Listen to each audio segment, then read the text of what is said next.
Except for same-day and Amazon Fresh food deliveries, Walmart Plus requires a minimum $35 order to avoid fees. If you're getting a cardboard box with Amazon, you can get one item that's $5. If you're getting a cardboard box from Walmart, you have to get $35 or more. CNBC retail reporter Melissa Repko points out that Walmart's grocery footprint gives it an edge, with stores 10 miles or less from 90% of Americans. NBC's Sam Brock reporting, modest improvement, modest optimism. That sums up the feeling about the economy in the Federal Reserve's periodic Beige Book survey of its business contacts. Things are getting a little better, but uncertainty rules. And consumers are getting ready for outdoor fun this coming winter, too. According to LL Bean's CEO, Stephen Smith, consumers are stocking up on flannel, fleece, boots, and even sleds. Sales of bikes and boats were brisk in the spring and summer, with coronavirus shutting down gyms and severely limiting indoor activities. Smith says he thinks people are connected to the outdoors in ways they never have been before. Consumer and business news, Joe McConnell, NBC News Radio. WOON Woonsocket, 1240 Woonsocket. First for fun, we're number one. The fun spot, it's true, is the Big W. Big W Woonsocket. Rhode Island Governor Gina Raimondo continued her daily updates on the topic of going back to school during the coronavirus pandemic on Wednesday. The governor focused on the state's contact tracing efforts for both public and private schools. Raimondo also responded after Rhode Island's largest teachers union publicly criticized COVID-19 safety checks of schools, saying that they were inadequate. She said that she thinks Rhode Island is doing more than any other state to help districts be ready. NBC News Radio, I'm Michael Kastner. The CDC is asking states to prepare to distribute a coronavirus vaccine by November. The agency's directors reportedly asked governors to speed up their permit applications for distribution sites. Several vaccines are currently in phase 3 trials, testing on volunteers. A top member of the White House Coronavirus Task Force wants Americans to be careful over Labor Day weekend. Dr. Deborah Birx warned against crowded events like backyard barbecues. She specifically encouraged people in their 20s to mask up to avoid possible spread. Birx added those who have not made smart decisions should not go to visit their parents or grandparents. Democratic presidential nominee Joe Biden and his wife Jill will travel to Kenosha, Wisconsin today. They'll hold a community meeting to address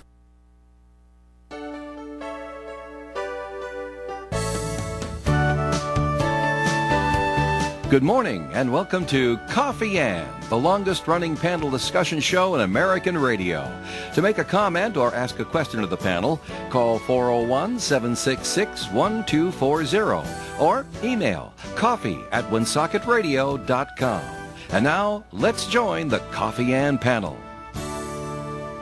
And a good morning to you. It is Coffee Ann time on ON Radio. It's Thursday morning, September 3rd, 2020. I'm Joe Callahan. Thanks for joining us this morning. Let's say good morning to Dave Richards, sitting right over there. Hi, Dave. Hi, Joe. Good morning, everybody. Lovely day. Joining us on the phone, Bob Lauder. Good morning to you, Bob. Good morning. Good to be with you. Good to be. Good to have you here. Can you hear Bob okay there, Dave? Just about. All right. We'll bump up Bob a little more. I heard that a little bit. And we'll be joined by Denise Sierra, Woonsocket City Councilor, and up for re-election for the Woonsocket City Council, and she'll be joining us around 8:15. So get all your questions ready for Denise, okay, Bob? I will try. All right. So with all the things that are going on in the country and in the state, what's the biggest thing people are talking about? Right now, right now, probably be the fact that the Red Sox aren't doing as well as one had expected. No. Dave, you want to guess? No, I would have said Red Sox. No. No, I wouldn't have said Red Sox. You know what the big thing is? It's the Celtics. They're doing well. Well, you're in the sports. We got them on tonight. You got to think big picture. Well, I hope so. Think bigger picture. But Joe, when you ask a question, we already figure it has something to do with sports. This one doesn't. No, everyone's all up in arms about Nancy Pelosi's haircut. No, we're not. Most people are. We know she was set up. No, she wasn't. And you know, no, she wasn't. She says she was set up, and we know it's like this. People went there, they took pictures, they put it up there, they made fun of her. It's what happens when you're in office like that.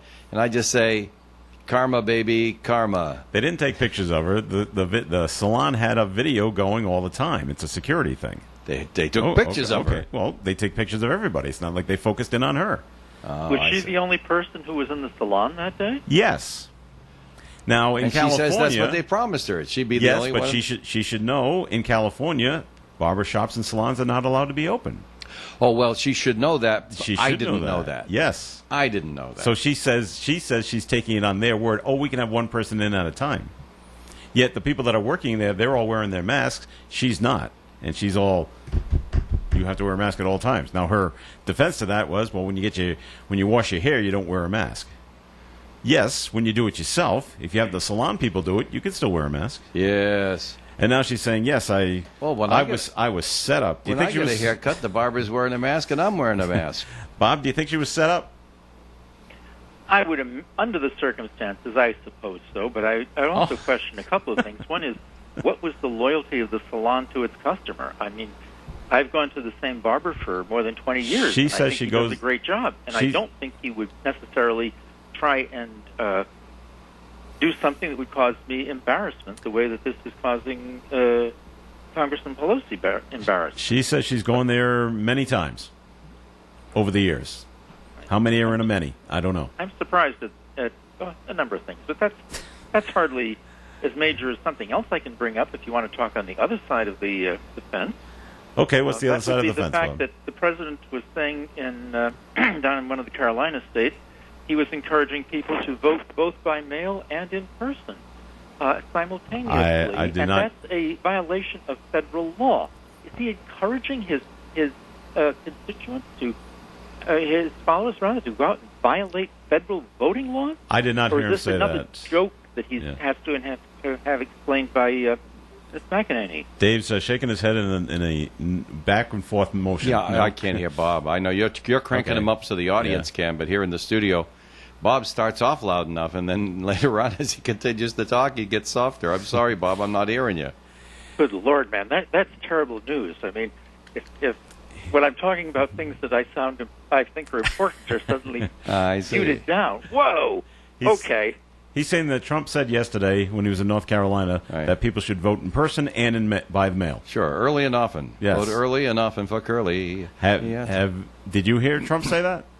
No. I did not hear Trump say that either, Bob. But you did. It's on both the New York Times feed as well as the BBC feed. It's interesting that you'd come up with two supposedly respected publications. Used to be. Well, yeah. They say the fact is that those two organizations said it via the internet. So how do you know they really even said it? If you got it through the internet, how do you know that's what they really wrote? You don't. Everything that's on the internet is suspect. And he does try to be funny, Bob. I know you don't watch Trump's speeches a lot, but he does try to be funny. Any comedian who has to have his jokes explained by his straight man is not really being effective as a comic. He should get another job.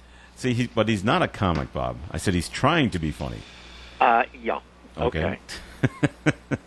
I saw something else on the news today that made me feel unhappy. And that was a statement, this also was on the BBC, that 1 out of every 8 American families is having trouble putting food on the table. 1 out of every 8? 1 out of every 8. Okay. That is a surprisingly large number of people.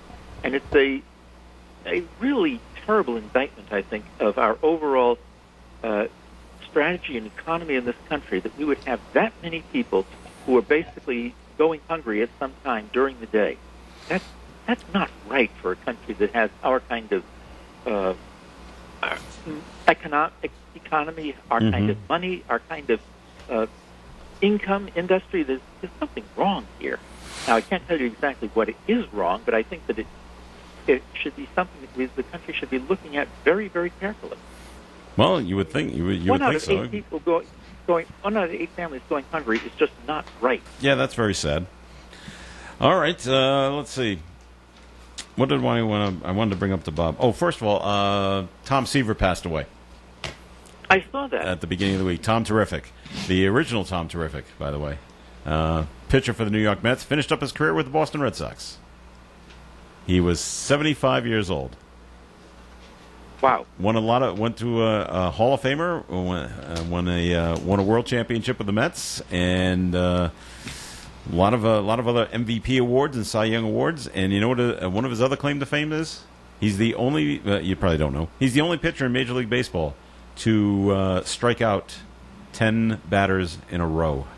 No other pitcher has ever done it. I'm like, that's impressive. That is impressive. Yeah. Sad to see him pass away, though, and from what I hear, a very nice guy. Now, let me ask Bob this question. We had the story of the seven men in Providence were arrested and charged for the rape of that teenage girl. They are still looking for an eighth. This alleged assault took place last December, Bob. Okay. Correct. Is it just that the police have got to put together it just takes that long for the police to put the case together on all these 8 men to go out before they can arrest them? It just seems to take a long time. I think that the key element might be, when was the incident brought to the attention of the police? Well, I don't know. It may not have been brought to them until very recently, although, according to the news articles, there was the alleged perpetrators videotaped their encounter with the young girl. Yes, and they posted it to Facebook, but when did they post it to Facebook? I have no idea. I don't know that either. I think that it would be dependent on when did the police actually become aware of the incident taking place. And so I can't say that having waited 6 months is really negligent on the part of the department, because I don't know when they first became aware of it. I'm not saying negligent. I'm just saying, wow, it just seemed like it took a really long time before they made the announcement that they've arrested these 7 and looking for the 8th. The courts were closed for part of the year, Joe. Does that have anything to do with it, Bob? Not only that, I mean, something like this generally goes to a grand jury, and that's, I believe, how the press release came to us. So they had a grand jury, and that stuff's backed up after being shut down for some time, and so it probably waited its turn, and all the rest of that. What can you do? Is that true, Bob? With the court shut down, would that have slowed this down? I don't know. Okay. Because I don't know how the grand jury system was working during the initial part of the pandemic. Okay. I don't know if they had completely closed that down or not. I believe they had, but I'm not aware of exactly what the terms were. Okay. A little closer to home, we had that shooting over on the Logie Street. Yeah. Yesterday morning, right after midnight. Not too much information other than it was a 33-year-old man that was shot. He's in serious condition at Rhode Island Hospital. They haven't released his name. They have not made any arrest yet. They did say, I think I heard you say, Dave, that he was conscious but incoherent. Not coherent enough to make a statement that was actionable by the police. Okay. And according to neighbors, they just saw the 33-year-old man just walking up and down Logie Street for a significant amount of time. It's shortly after midnight, and a significant amount of time he's walking back up and down Logie Street. Mm-hmm. Then there's a gunshot, and cops came, and they found him behind a garage. Was it only one gunshot, or were there more? Do you know? Deputy Police Chief Michael Lemoyne declined to say, because it's part of the material facts of the investigation. What'd you say, Bob? I thought the article indicated it was just one shot. Just one gunshot. Okay. Did they? I don't know. But he declined to say. Okay. Well, you can go with neighbors on this, I guess. Did the police say, was it a drive-by shooting, or did they decline to even say that? They're still investigating. All right. I don't think they speculated about that, but the location of the individual who was injured behind a garage would lead one to believe that unless he had wandered there by himself after being shot, okay, it was deliberate shooting. Well, yeah, if somebody goes into shock, and there might be, I hate to relate this to a human being, but you know that there are certain base instincts that the species may have. If you hit an animal with your car, they take off into the woods. If they're injured, they seek some place where they're going to be comfortable, or something like that.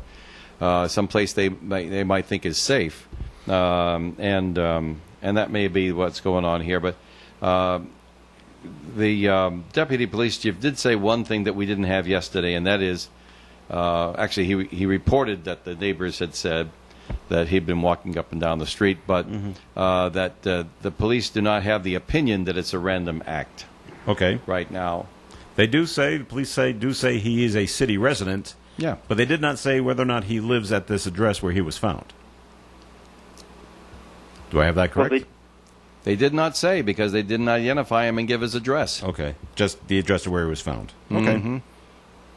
Anything else there, Bob? Nope. No? Okay. I'm going to leave you out there to ask the next question, man. You do a good job on that, by the way.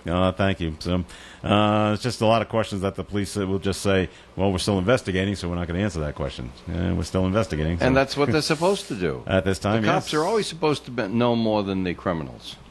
Well, that's right.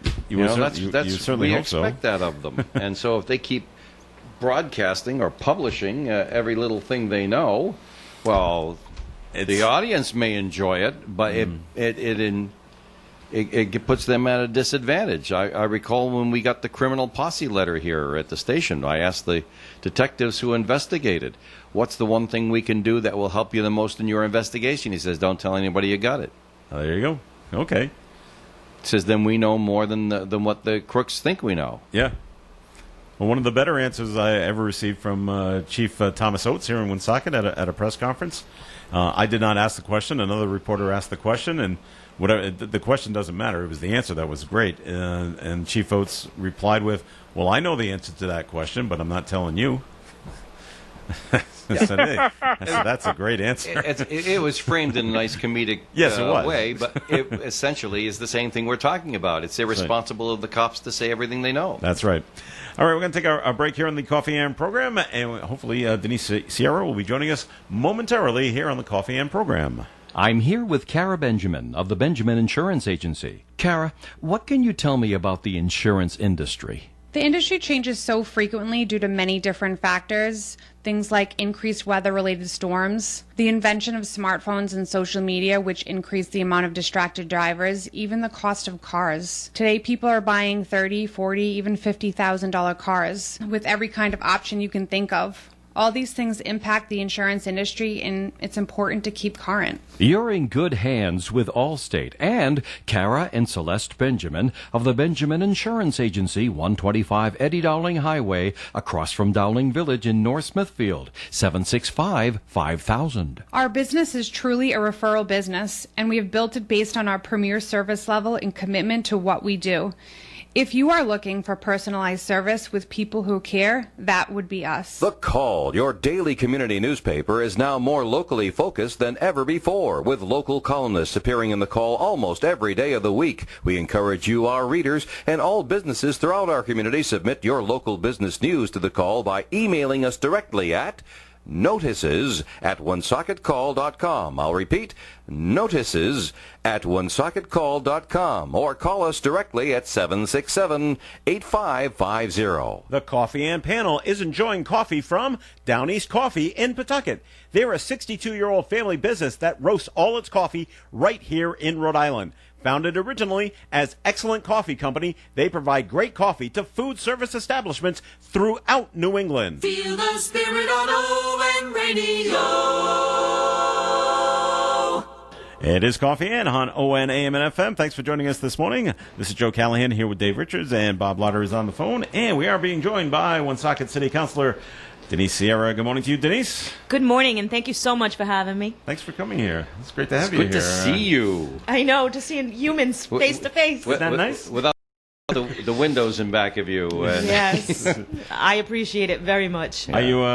Is it working out okay for you personally? The whole Zoom meetings with the Woonsocket City Council. It's working, but I have to be honest. You can't really put your thumb on people's emotions because there's a screen in the middle, and I miss that element. Because you read people when you're. Well, I do. Yeah. When we're in this kind of proximity Sure. to one another, and you can't do that through Zoom. And maybe people would. Or it could be a false reading that you might be getting. Exactly, because you can't pick up on the subtleties of body posture, and you don't see that. So I miss that part because that's a very important part of gauging how people are thinking. Also, isn't the meeting before the meeting and the meeting after the meeting, which is not an official meeting, isn't it also part of the human experience where you see somebody exchange pleasantries before the meeting? Yeah. You can, like you're saying, get an idea. Are they in a bad mood tonight? Maybe I shouldn't bring this up, or maybe I should be a little nicer to them, or something like that. Or at the end of the meeting, I know that the meeting after the meeting is notorious for saying, well, okay, maybe I shouldn't have pushed so hard on that, or maybe I should have pushed harder on this, or something like that, or mending a fence with a counselor who you might have ruffled feathers with. Doing that immediately after a meeting has far more impact than, okay, everybody shut off your Zoom computers, and then sending them a text or something. That's so true, because there's so much that you can't read in texting, or even sometimes in someone's voice on the telephone. Right. We do a lot of calling, obviously, before and after meetings. That is still there. We do a lot of communication before things are even brought to the table. Right. Like, for instance, if you introduce something, someone will one-on-one, not in a meeting setting, but one-on-one, ask you, what do you mean by this, or how Yes. can I help you with that, or you don't have my support on this, or whatever they want to say. That will end up in a phone call, but not in a group setting, so it's not actionable. Exactly. Yeah. So, Bob, say hi to Denise. Hi, Denise. How are you? I'm excellent. How are you, Bob?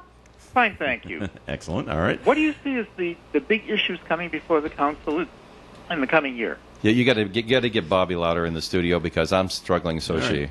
I got him up as loud as I can go. He wants to know what are the big issues for the council in the coming year? Well, for me, my concentration is primarily on the business climate. So I see that as the biggest issue, especially with the way that COVID-19 has impacted all of our small businesses. So I do feel as a council, we have to make some pretty bold moves in order to be able to support our small business. And obviously, we all know that that has a direct impact on our tax structure. So I think that that's a huge issue coming up. What are we going to do to get business in the city and Any keep ideas business on alive? how to handle that? Pardon me? Any ideas on how to actually accomplish that? Well, yeah, I just introduced a measure on Monday night to help small businesses within our city. We have to get a little creative, just like business has to get creative. We have to institute policies that support small businesses. What I had introduced on Monday night was essentially the concept of Groupon for all of our local businesses. The businesses within the city need a big influx of consumers, and the way that you do that is through offering them a deal, forcing them to get out of their house, forcing them to spend money. And when you discount things, that's the way that they do it. And the city needs to be supportive in marketing that idea. Do the Can businesses... you give me some examples on that? Because I really don't know what Groupon means. Oh, sure. Well, I was formerly a restaurant owner. And what a Groupon is... You remember Bijou's, don't you, Bob? Oh, yes. Well, it wasn't Bijou's afterwards. It was the burrito company. Yeah, well... Yep. Same building? What Groupon is... They had great drinks. Yeah, margaritas, yes. Although I am very thankful I'm not in the business today. But Oh, yeah. And can you imagine? Oh, no, you had I can't. That cafe seating out front. that would be it. That would be it. Yeah, because of the size. Yeah. That would How many tables do you have there? 6 or 8? 12 inside Yeah. and 8 outside. It was 8 outside. It was 8 outside, You yeah. had to try to make a living with 8 tables outside. I couldn't do it. It would literally be just my husband and I doing as much takeout and selling our infused alcohol out the door. That would be the only way, and that was both of our paychecks. Right. So it would have been a very dangerous time for my family. But that aside, and getting back to what you were asking me, Bob. About Groupon, yeah. Yes. Groupon is it's kind of like a coupon, but it's available through an app. So what it is, let's say, for example, each business signs on and they want to do a $20 Groupon. Okay, like a gift certificate. How it works is the consumer purchasing the Groupon pays $10, and then when they redeem it at the establishment, they get $20 worth of product. So the customer buys $10 worth, and the business meets the customer with its $10 in service or product.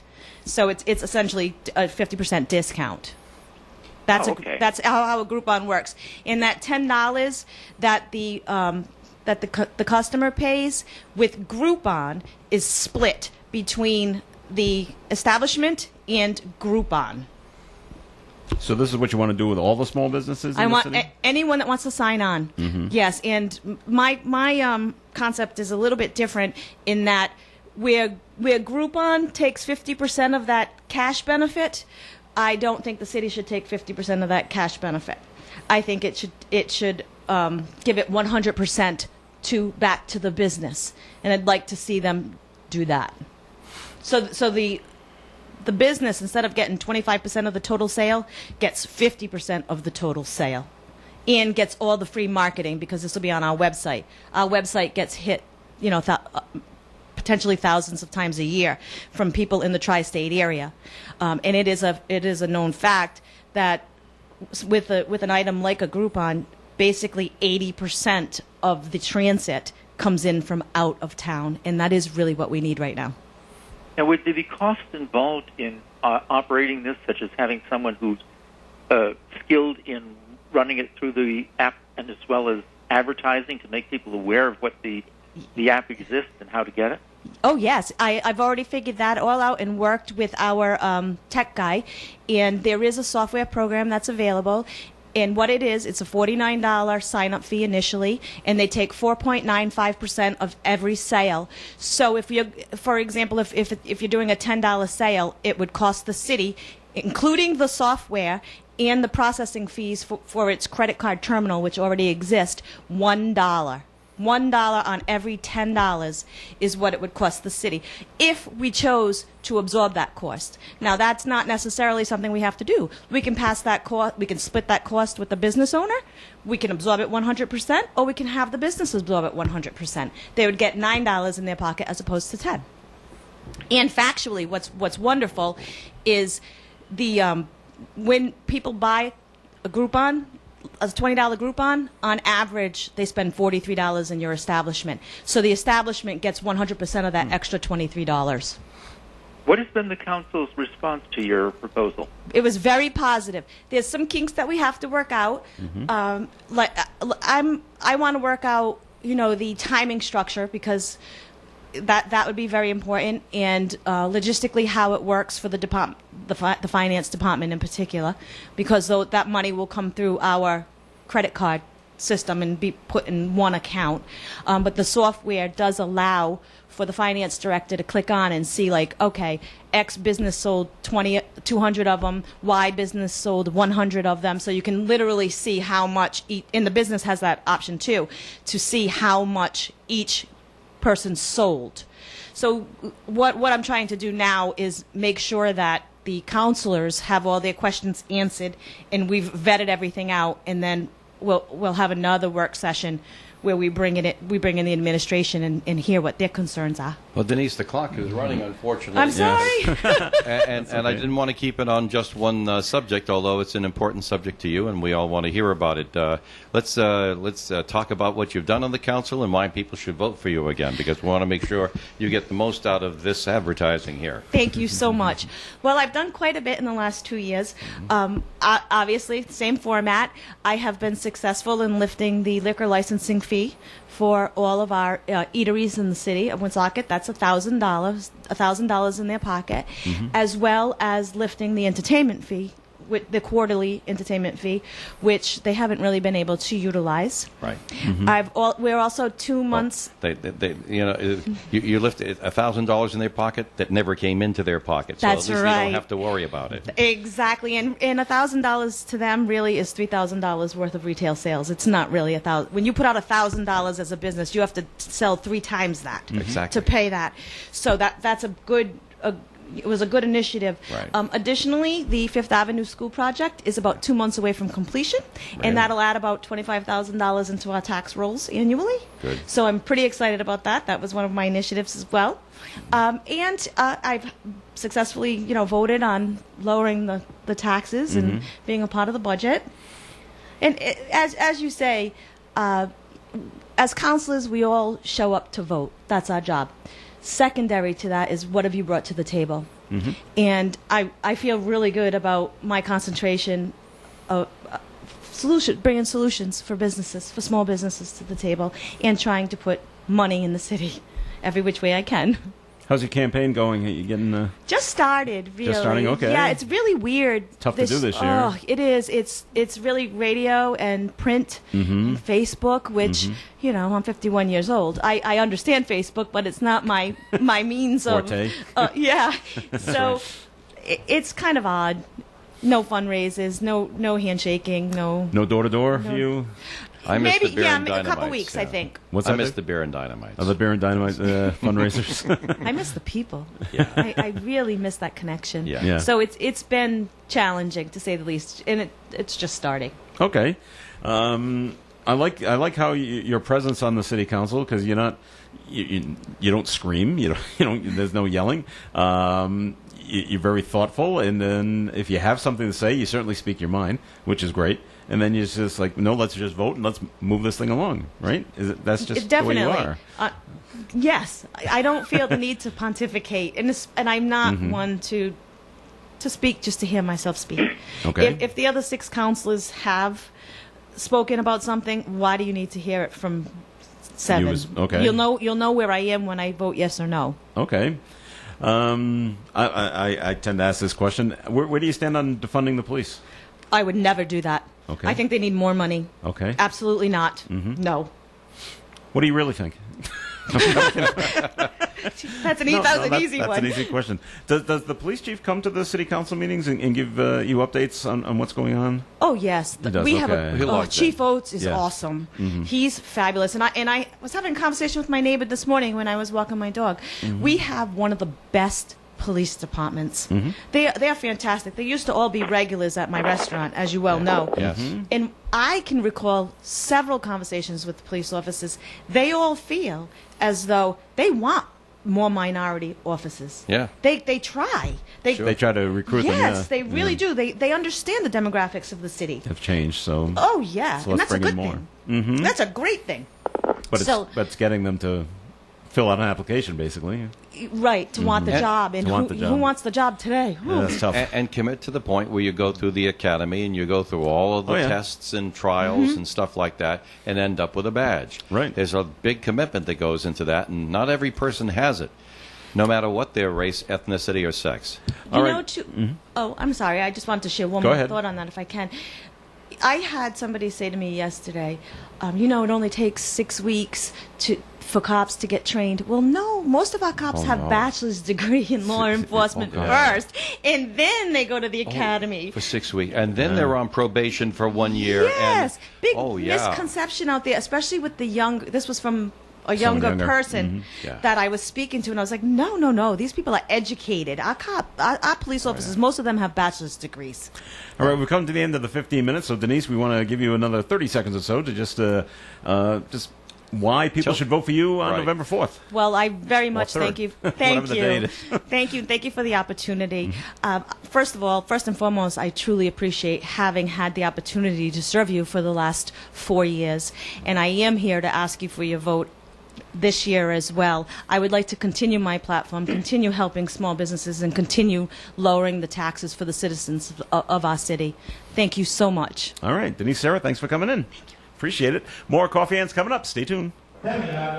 Who's ready for a good old-fashioned on-site country auction? Trudell's Auction Gallery is back. Come on down and join us this coming Monday as the auction begins at 10 a.m. Previews this weekend. Trudell's Auction Gallery has not stopped packing the gallery for over 2 months, and it all has to go. The auction is open to the public, so everybody can come. Bring your folding chairs and your coolers because this auction will be loaded. Trudell's Auction Gallery will be running this auction completely outside in the parking lot starting at 10 a.m. They do ask that you please have your masks and practice proper social distancing protocols. Trudell's Auction Gallery in the Bellingham Marketplace on South Main Street in Bellingham. Skilled trade workers are the backbone of every community, and also the Army National Guard. Soldiers trained to keep the power flowing, engines running, and in every other trade needed to accomplish the mission. These soldiers are on the fast track to learning skills that can set them up for success at home with companies looking to hire the best. Their resumes are being built through their paid training and part-time service. Find out how you too can learn a trade profession by visiting NationalGuard.com. Sponsored by the Rhode Island Army National Guard. Aired by the Rhode Island Broadcasters Association and this station. Hi, this is Gary Smith. Join me for Do You Remember, Tuesday through Friday mornings at 9:30 here on ON Radio. Gary will be coming up today at 9:30. And time for the forecast being brought to you by Staples Stores. Today will be starting out mostly cloudy. It will become partly cloudy today with a high temperature of 83 degrees. Tonight, mostly cloudy, low temperature around 68. Friday's weather, partly sunny, gradually becoming mostly sunny with a high near 85. Friday night, clear skies, low around 53. Saturday, sunny, high near 75. Sunday, sunny, high near 79. And currently outside the Navigant Credit Union broadcast studio at the corner of Park Avenue and Kennedy Street, where we do have cloudy skies with 77 degrees. Staples helps your business go big with everything you need at amazing prices, from office essentials like paper and ink to health essentials like masks and sanitizers. Save big at Staples. This segment of the Coffee and program is sponsored by attorney Bob Lauder. So time for a first message from your law office. Please, Bob. Good morning. Before I give the message, I'll give you a teaser first. All right. Dave was right to be skeptical. About what? But I'll come back to that in a minute. Okay. Good morning. Recently, the Providence Journal has been running a sequence of articles on the front page dealing with elderly abuse. Statistics set forth in the articles are chilling. It is estimated that 1 out of every 7 elderly adults suffer from some form of abuse, frequently physical abuse, and frequently from members of their own family. While it may not be easy to see the signs of abuse, there are clues to its occurrence. In the event you witness or suspect an elderly individual may be the victim of abuse, whether physical, hitting or beating, emotional, being the victim of verbal onslaughts and insults, or financial, having their financial resources exploited for the benefit of another, it's important that you take action to protect the victim. The action can be quite simply filing a statement of concern with the Rhode Island Department of Elderly Affairs. You can call them on the telephone. The department will conduct an investigation of the concern, and in the event that its representatives believe that the elderly individual is being victimized, the department will take action, which can be petitioning for guardianship for the victim and or criminal prosecution of the alleged perpetrator of the abuse. You don't have to be a relative of the victim to take action. Sometimes your business or casual interaction with an elderly individual will be sufficient to raise concerns about victimization. I recently became aware of a case where a bank official suspected a depositor of being victimized by a friend who accompanied the depositor to the bank several times a month to withdraw funds. The bank official reported the concerns to the department. The department had an investigation and led to the protections being implemented for the protection of the depositor. If you think my office may be assistance to you, us, or other legal matters, please don't hesitate to call me for a telephone conference. My phone number is 401-762-4550. My name is Bob Lauder. And the disclaimer, Supreme Court of Rhode Island licenses all attorneys in the general practice of law. The court does not license to certify any attorney as an expert or specialist in any field of practice. Thank you. All right, Bob. Dave's out of the studio at the moment. He's still talking to Denise, so hold on to that thought about Dave being skeptical. But you talk about the people that taking advantage of the elderly. We just had that person arrested in Woonsocket that allegedly duped some elderly women in Woonsocket, two in Woonsocket and two in I think in Pawtucket, out of their money, and he was taking it and going down to Twin River and having himself a good time. I haven't seen the article. What was the means of, how did he actually... It just said he had power of attorney. Oh. And how he got it, don't know, because he's not a relative. It doesn't have to be a relative, but powers of attorney, as I tell you frequently, are very powerful documents. Yeah. It's a document which basically, well, there's two kinds. There's the healthcare proxy kind, but then there's the financial. And when you sign a financial power of attorney, you're saying this other person can handle your assets. Now, unless they're specifically limited in the powers set forth in the document, that means virtually anything. If you were smart enough to give me a power of attorney, I could probably sell your house and you and your wife would end up living somewhere else. That's right. So that's what, according to this story, this news article, this is what he allegedly was doing. He had the financial wherewithal to get it until I don't know, some family member must have, hey, what's going on? Where'd everything go? Where'd all the money go? And so they finally did some checking, and that's what they came up with. So I would wonder what the relationship was between the perpetrator. I don't know. That I'm not sure of. So, have you seen their competence to the point that they've let the individual handle their assets? Yeah. Have you seen this one? I think for some reason everyone is getting this one. It's mostly on your cell phone, and you get a text message, and they use your name. I don't know where they get it from, and its correct name. It's like, we tried delivering a package, for months now, and haven't been able to. Something that you ordered, and click on this link, and so we can, I don't know, set up a time where this thing can be delivered. Well, I never clicked on the link, and because I know, I haven't ordered anything, so I'm not expecting anything to show up. So, but a number of people are getting this one. Have you seen it? No, I haven't. But then again, I'm the guy who considers the rotary dial to be a. Oh well, see, it's not going to come on that phone. So, so watch out. It might come by email too. I do get email messages at the office that I never open because the sender is not known to me and seems suspect, and I'm frequently aware of it. I did recall a few years back receiving a email from someone who I knew, and it used that individual's name, and it was the standard thing about how I need money because of X, Y, and Z reasons. And I knew that the individual would never have done this, and contacted them. They were aware that someone had somehow managed to invade their line, and they had to change their email addresses and things like that. Yeah, But if I hadn't known the individual well enough to be suspect to what was put forth in the message, I very well could have been duped to send money. Yeah. I've gotten that. I haven't gotten that one in a long time, but I remember getting one like that. And then I called the person that it was supposedly coming from, and he answered the phone. I said, "I understand you're under arrest in Canada." And he just said, "Yeah, I'm getting a lot of those phone calls." So just nothing to worry about there. So, all right, Dave has made it back into the studio. So that Bob wants to say you were right, Dave. Oh, no. So Was I right about something, Joe? he says you were right to be skeptical about something. So what was Dave right to be skeptical about, Bob? Well, I had made the statement that the president had was asking his supporters to vote twice for him. Okay. And I was saying that was the president was apparently making a plea for people to test whether or not the system worked. Mm-hmm. In the commercial break, I listened to the president's actual statement that was videotaped down in North Carolina, and his statement was that you should vote, if you're voting by ballot, mail-in ballot, you should also go to the polling place and see whether or not your ballot has been counted. If it hasn't, if your name appears and it hasn't been counted, then you should vote there again. Okay. He's not suggesting that people try to double that's vote. common sense. Yes. If you go to the polling place and find out that your mail ballot has not been counted, then, hey, before the polls close, let me cast my vote in person, please. Well, where you were right was when you were skeptical, and I was saying I was relying on what I'd seen on the BBC and the New York Times. I had read the headlines on their articles and scanned their articles, but I had not seen the president's actual statement, and the actual statement belies the headline. Okay. So you were correct Cool. in being skeptical, man. Yes. Question everything. Yes.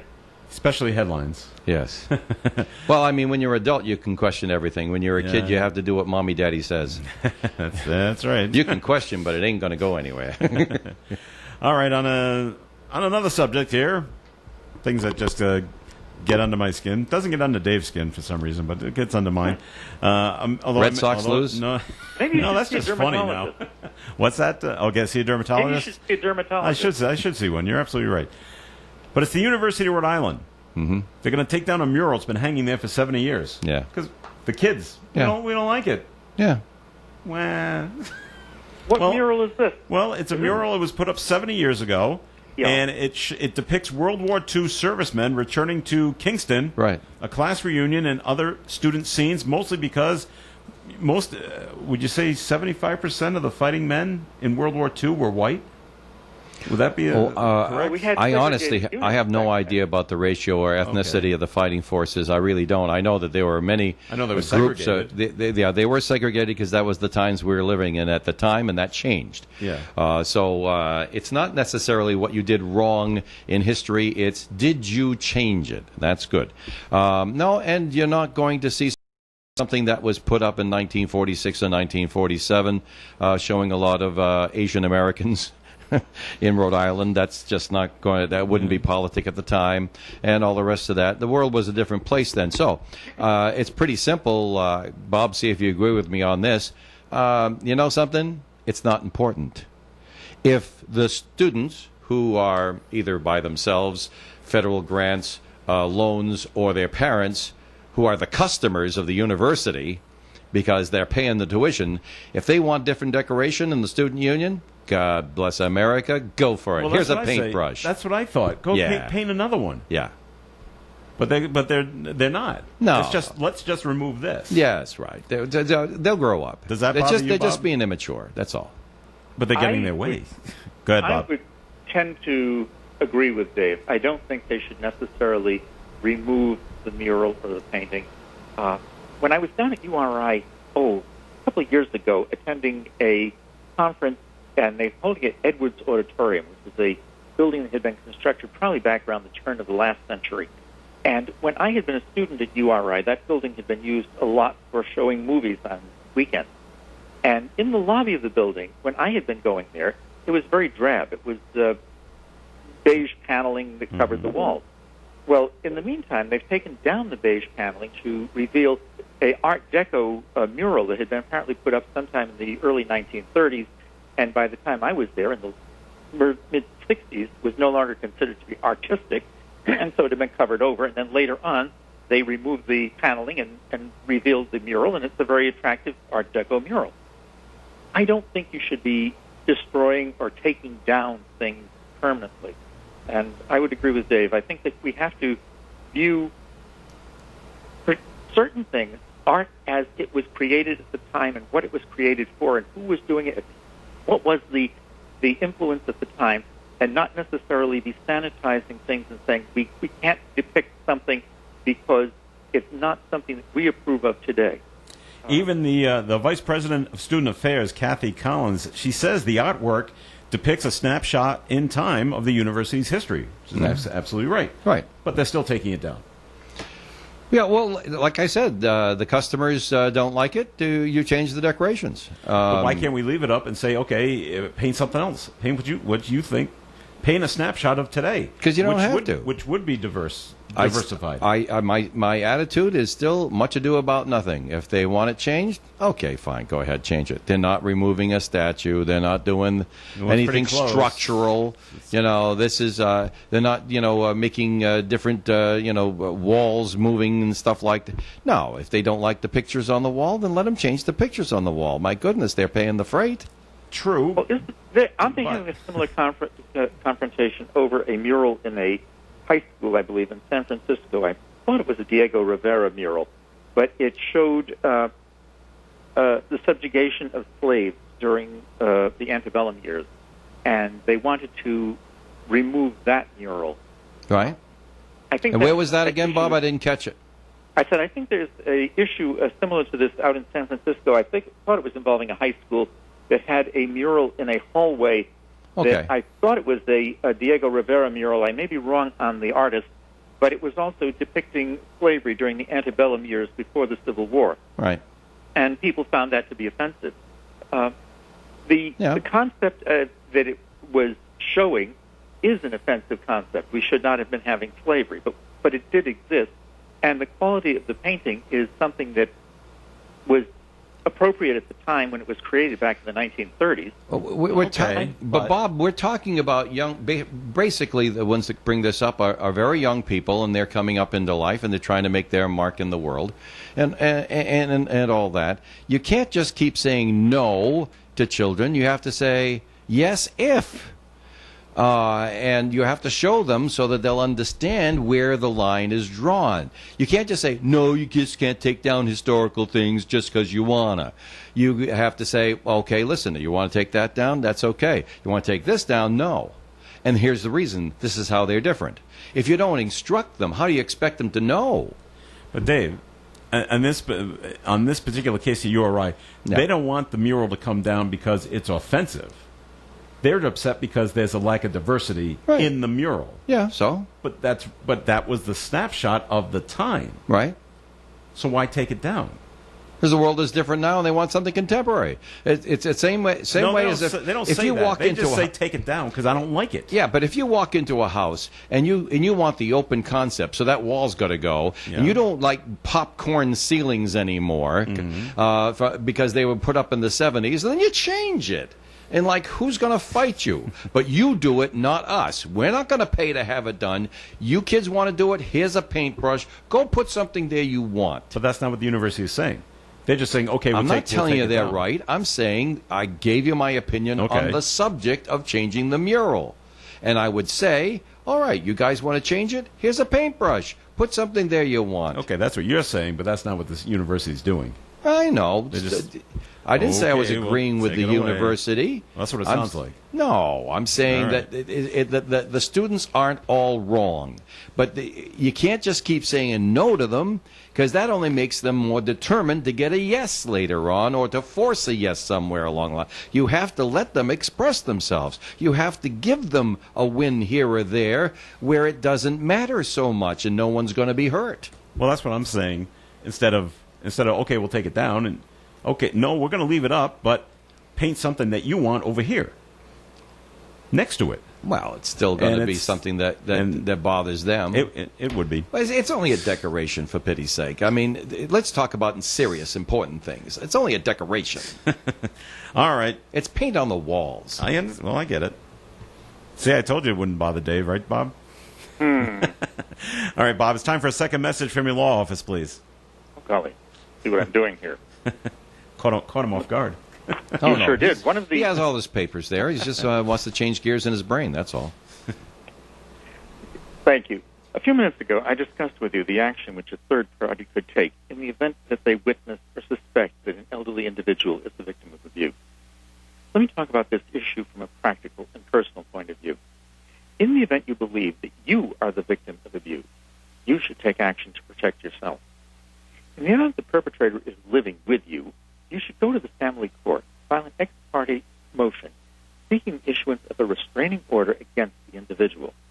There are volunteers available at the courthouse who will help you fill out the documents and affidavits, who will take you before a judge, and in the event the judge grants the ex parte motion, will assist you in contacting the local police and the Department of the Sheriff.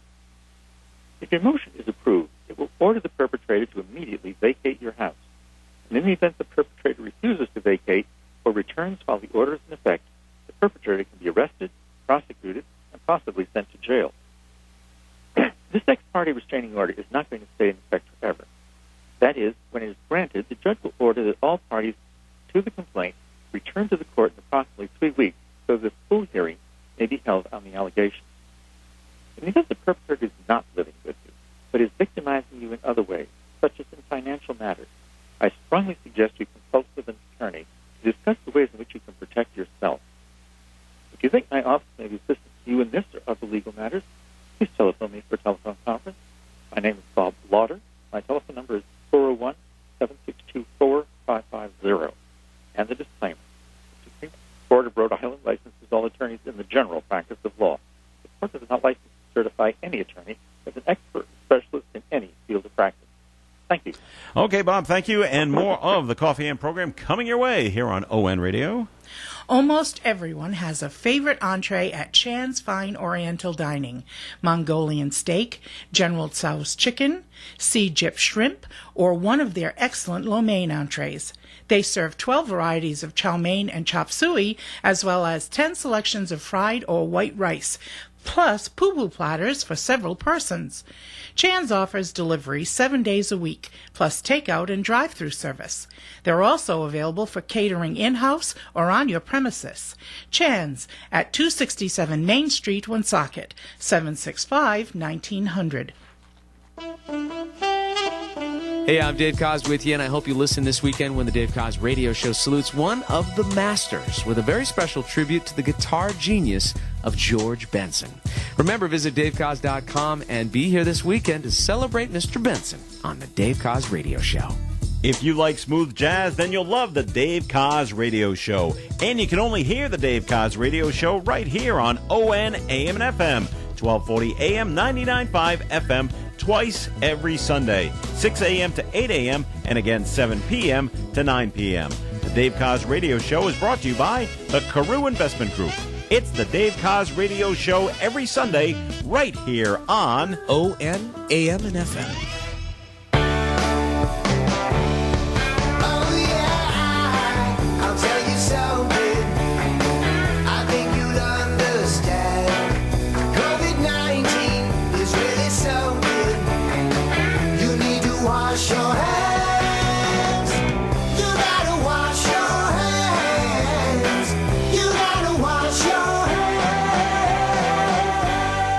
Just a reminder from your friends at ON Radio. ON cares.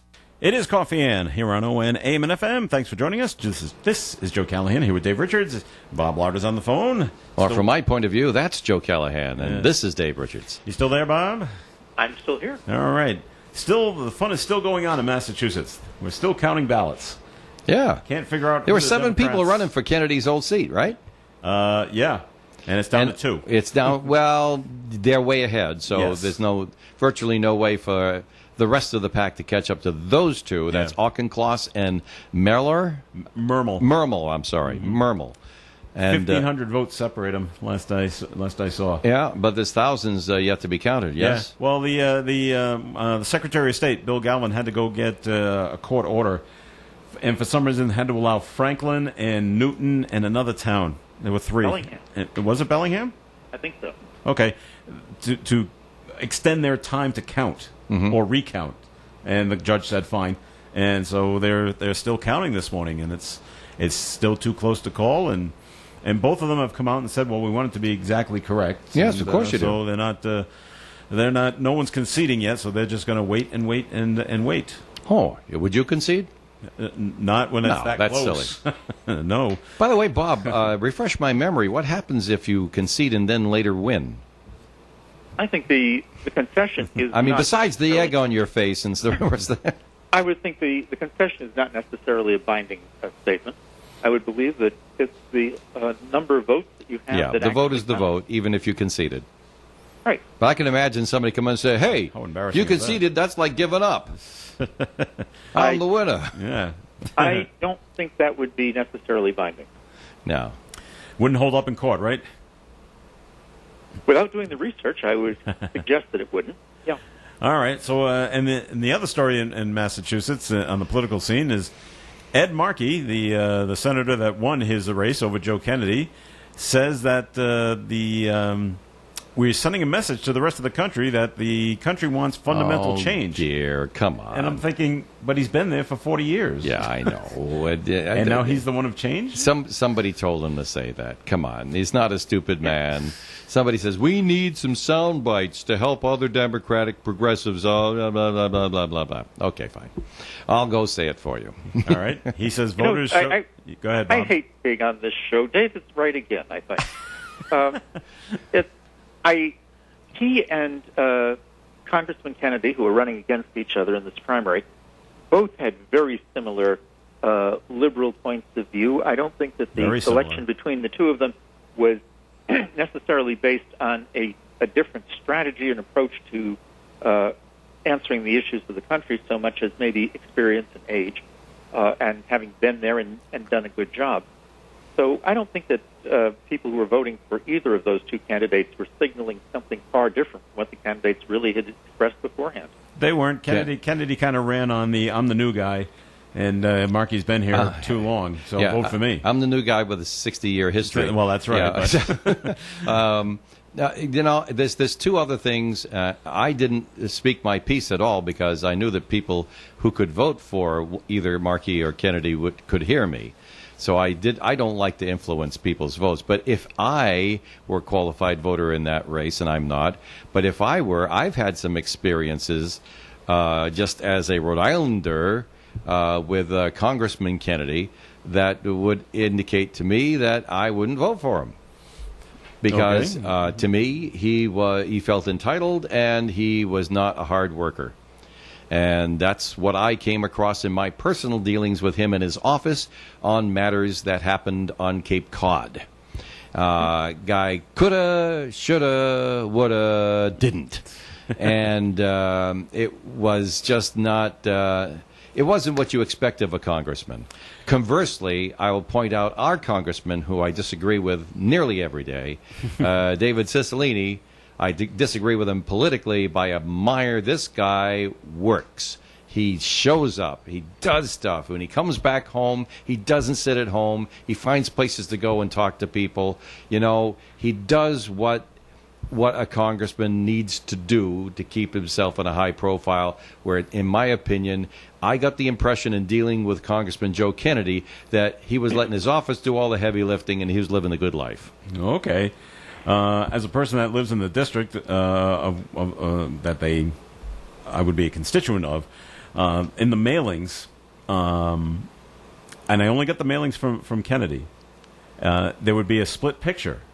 And there's Joe Kennedy with the masses, and the other side of the picture was his grandfather, also with the masses, and saying, remember my grandfather? Right. I'm one of him, so please vote for me. That's all. That's the impression. A lot I of got people out of liked it. what his grandfather did. Sure. And what his granduncle did. But there was nothing new there, or different. Well, not what that, else? Not that he had to be different. But when you decide to run for these offices, Joe, the first meeting you have after the party bosses is you have a meeting with your advertising agency, and they come up with concepts for the advertising and the selling of the candidate message.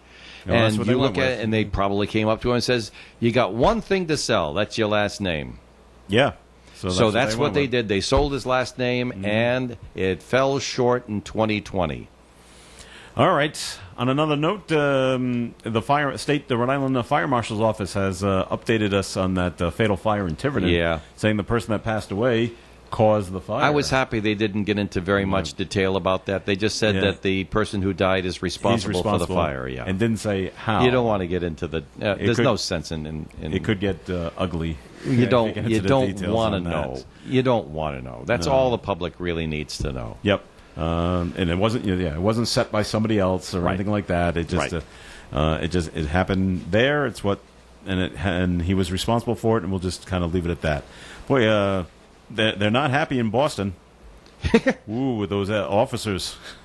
What are there? Yeah, and one of them, 8 of them, 9 and of one them? of them was on TV, being shown as an exemplary officer. As a great officer. Wow. Oh my goodness So me! 9 police officers for overtime fraud.